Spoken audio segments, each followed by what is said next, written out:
मेरी भाभी तो बहुत स्वीट है। बात तब की है जब मेरी पहली डिलीवरी के 1 महीने बाद ही मैं अपने मायके गई थी।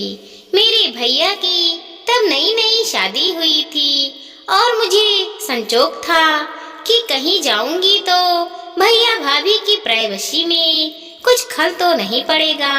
वहां जाकर मुझे पता चला मेरी भाभी तो बहुत स्वीट है। जब भी मैं अपनी बॉडी को फिट करती मुझे बहुत प्यास लगती।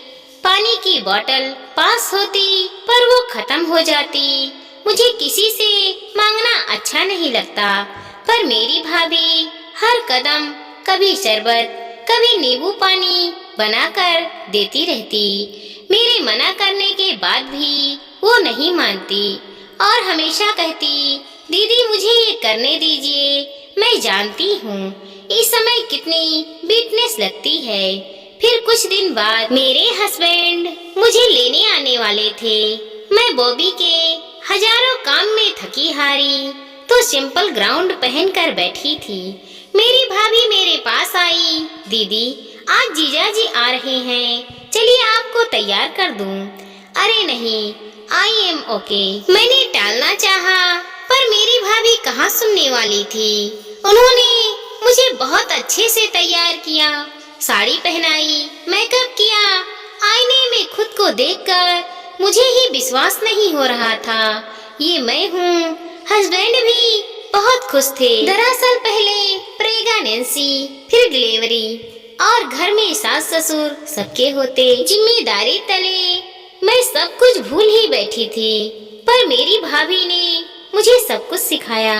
उन्होंने मुझे एक पल को भी ये महसूस नहीं होने दिया कि मेरे आने से उनकी और भैया की निजी जिंदगी हॉट हो रही है। जब मैंने उनसे ये कहा तो वो बोली, दीदी पहले ये आपका घर है, आपके भैया मेरे पति बाद में बने हैं। पहले आपके भैया थे और हमेशा रहेंगे।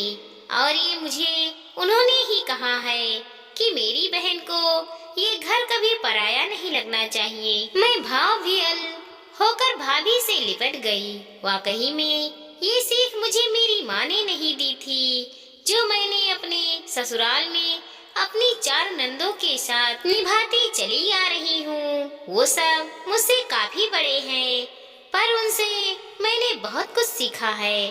खाना बनाने में, रिश्तों को निभाने में और अन्य बातें। हम सब सिर्फ रक्षाबंधन, भाई दूज पर ही नहीं, हर फंक्शन में सगी बहनों की तरह रहते हैं।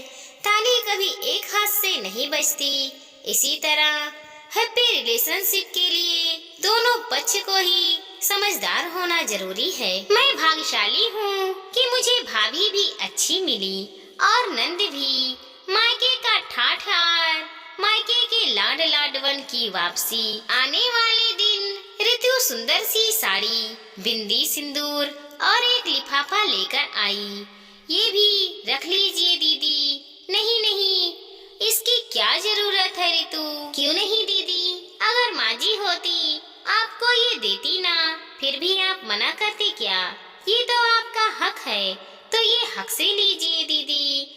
अपनी छोटी भाभी के मुंह से ये शब्द सुनकर आंखें बरस पड़ी। सच कहा ऋतु, ये तो मेरा हक है, जरूर लूंगी।